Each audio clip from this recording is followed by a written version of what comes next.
믿기 힘들지만 오늘날 세계 최강국인 미국이 사실은 수백 년 동안 완전히 무시당했던 땅이었다는 사실을 알고 계신가요? 유럽의 강대국들이 아시아와 남미에서 황금과 향신료를 찾아 헤맬 때 북미 대륙은 그저 쓸모없는 황무지로 여겨졌습니다. 그런데 어떻게 이 버려진 땅이 세계를 지배하는 초강대국으로 변모할 수 있었을까요? 이제 그 놀라운 역사의 진실을 파헤쳐 보겠습니다.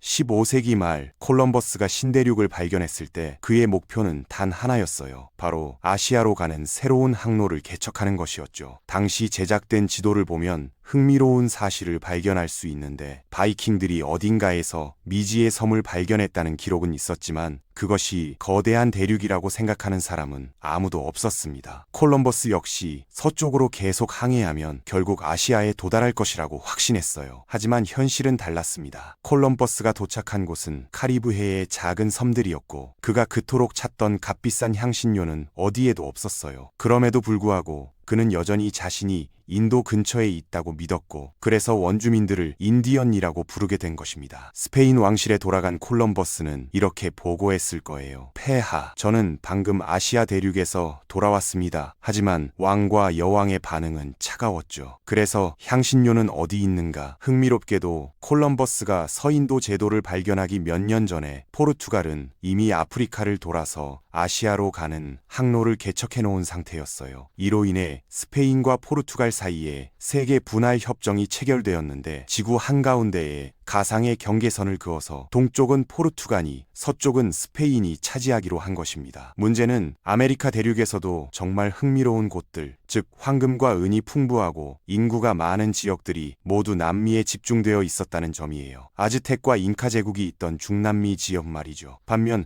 북미 대륙은 어떠했을까요? 스페인이 1539년 북미 탐험대를 파견했을 때 그들이 발견한 것은 황금도 은도 아닌 그저 끈없는 평원과 숲뿐이었습니다. 당연히 스페인은 이 무가치한 땅에 대한 관심을 완전히 잃어버렸어요. 그런데 여기서 역사의 아이러니가 시작됩니다. 영국은 실제로 스페인보다 16년이나 먼저 북미 대륙에 탐험가를 보냈거든요. 하지만 그 후 영국이 본격적인 식민지화에 나서기까지는 무려 100년이라는 긴 시간이 걸렸습니다. 영국의 첫 번째 식민지 건설 시도는 1585년 노스캐롤라이나의 로아노크 섬에서 이루어졌어요. 하지만 바로 그해 영국은 스페인과의 전쟁에 휘말리게 되었고 식민지에 대한 지원이 중단되었습니다. 그 결과 로아노크 식민지는 역사상 가장 미스터리한 실종 사건 중 하나가 되어버렸죠. 구조대가 도착했을 때 식민지는 완전히 비어 있었고 단지 나무에 새겨진 CROATOAN이라는 글자만이 남아 있었을 뿐이었어요. 이러한 실패를 겪은 후 영국은 제임스타운에서 재도전했고 이번에는 성공을 거두었습니다. 이어서 청교도들이 메이플라워 호를 타고 플리머스에 도착했어요. 이들 청교도들은 매우 엄격한 종교적 신념을 가진 사람들이었는데 도박은 물론이고 심지어 크리스마스 축하조차 죄악시할 정도였습니다. 시간이 흐르면서 점점 더 많은 유럽인들이 북미로 이주해왔고 동부 해안 전체가 영국 식민지로 뒤덮이게 되었어요. 한편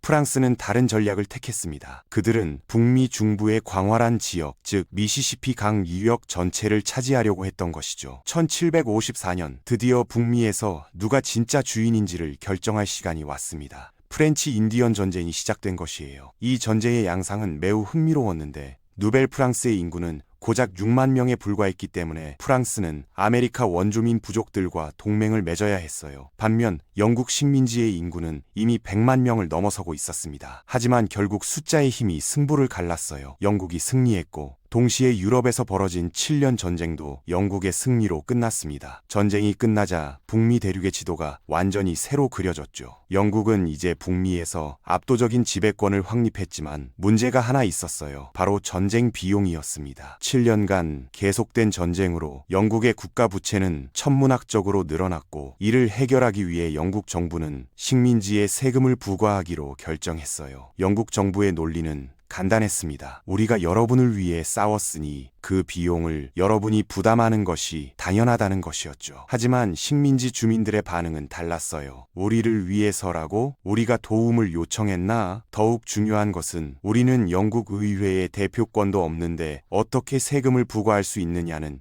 근본적인 문제였습니다. 이것이 바로 대표 없이는 과세 없다는 유명한 구호의 배경이에요. 이러한 갈등은 점점 격화되어 결국 무력 충돌로 이어졌고 1776년 7월 4일 식민지들은 영국으로부터의 독립을 선언했습니다. 하지만 독립선언이 곧 독립을 의미하는 것은 아니었어요. 실제로 독립전쟁에서 승리하기까지는 5년이라는 긴 시간이 더 필요했습니다. 독립을 쟁취한 후에도 미국의 시련은 계속되었어요. 13개 식민지로 구성된 새로운 국가는 사실상 이름만 통일된 13개의 독립국가와 다름없었습니다. 연방정부는 거의 권한이 없었고 각 주는 제각각 다른 화폐를 사용하고 서로 간에 관세를 부과하는 상황이었어요. 1789년 조지 워싱턴이 초대 대통령으로 취임하면서 미국은 비로소 진정한 국가로서의 첫걸음을 내디뎠습니다. 하지만 당시 미국의 영토는 동부 해안 지역에 국한되어 있었고 서부의 광활한 땅들은 여전히 스페인의 소유였어요. 답은 뜻밖의 곳에서 나왔습니다. 바로 나폴레옹이 등장한 것이에요. 나폴레옹은 유럽 정복에만 만족하지 않고 북미에도 프랑스 제국을 건설하려는 야심을 품고 있었습니다. 그래서 그는 스페인과 비밀협정을 맺어 루이지애나를 다시 프랑스로 되돌려 받았어요. 이 소식을 들은 미국은 크게 당황했습니다. 미국의 서부 개척민들은 미시시피 강을 통해 농산물을 동부로 운송해야 했는데 나폴레옹이 이 강을 통제하게 되면 미국 경제에 치명적인 타격을 줄 수 있었거든요. 하지만 나폴레옹의 계산은 달랐어요. 그는 이렇게 생각했습니다. 지금 당장은 영국을 물리치는 것이 최우선이다. 만약 미국이 우리의 북미 제국 건설 계획을 알게 되면 그들은 틀림없이 영국 편을 들 것이다. 결국 나폴레옹은 놀라운 결정을 내렸어요. 미국이 뉴올리언스만 달라고 했는데 루이지애나 전체를 팔겠다고 제안한 것입니다. 1803년 미국은 1500만 달러로 루이지애나를 매입했고 이로써 미국의 영토는 하루아침에 2배로 확장되었습니다. 루이지애나 매입은 미국에게 완벽한 타이밍이었어요.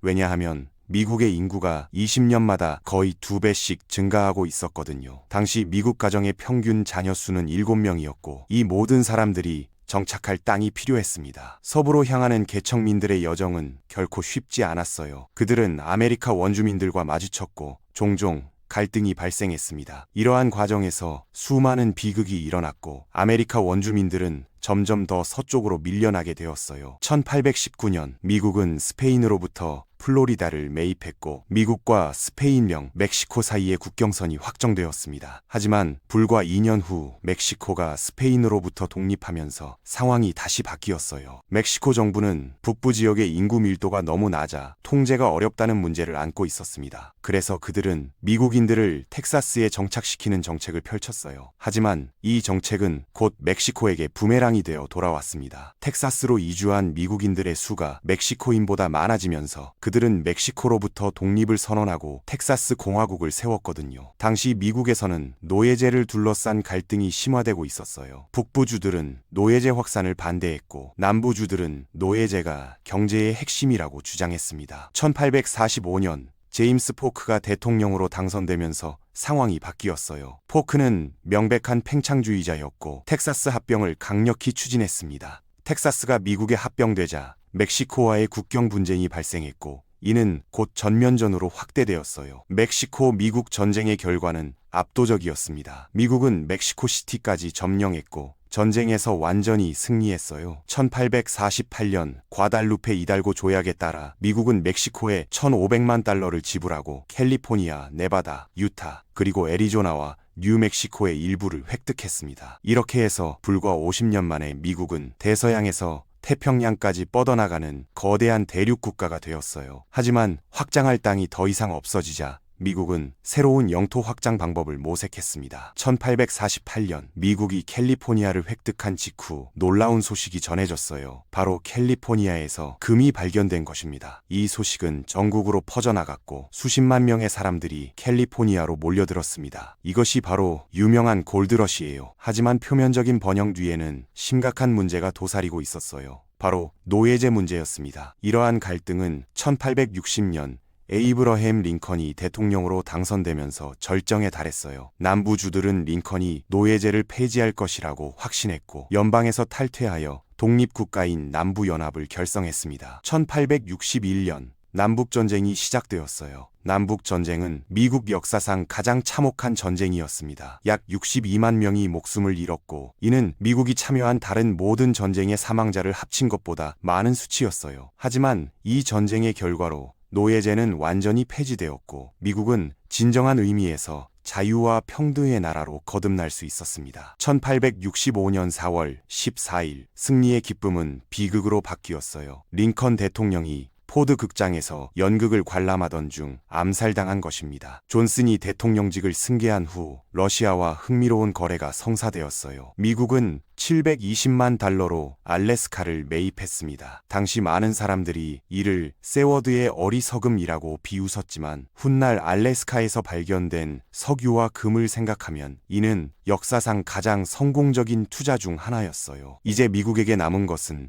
태평양의 열대섬들 뿐이었습니다. 마침 하와이에서 흥미로운 일이 벌어지고 있었어요. 미국 사업가들이 하와이 왕국의 정치에 깊숙이 개입하여 사실상 권력을 장악하고 있었고 미국의 합병을 요구하고 있었습니다. 이 딜레마는 쿠바에서 벌어진 사건으로 인해 해결되었어요. 쿠바는 스페인으로부터의 독립을 위해 치열한 투쟁을 벌이고 있었습니다. 1898년 2월 15일 하바나항에 정박해 있던 미국 군함 메인호가 원인 불명의 폭발로 침몰했어요. 이 사건으로 266명의 미국 선원이 목숨을 잃었습니다. 미국 언론은 메인호를 기억하라는 구호를 내걸며 스페인을 비난했고 미국 정부는 스페인에게 쿠바에서 철수할 것을 요구했어요. 스페인-미국 전쟁은 놀라울 정도로 빠르게 끝났습니다. 미국은 쿠바, 푸에르토리코, 필리핀을 차지했고 콜럼버스 이후 400년간 지속된 스페인 제국은 사실상 막을 내렸어요. 전쟁 중에 미국은 하와이도 합병했는데 하와이가 태평양에서의 중요한 해군 기지 역할을 하고 있었거든요. 전쟁이 끝난 후 윌리엄 맥킨리 대통령이 암살당했고 젊고 역동적인 시어도어 루스벨트가 예상치 못하게 대통령직을 승계했어요. 루스벨트는 미국이 세계 무대에서 적극적인 역할을 해야 한다고 믿었습니다. 그의 대표적인 업적 중 하나가 바로 파나마 운하 건설이었어요. 루스벨트 대통령 재임 기간 동안 미국은 세계에서 두 번째로 큰 해군을 건설했습니다. 이 강력한 해군력을 바탕으로 미국은 전 세계 정치에 영향을 미치기 시작했어요. 1914년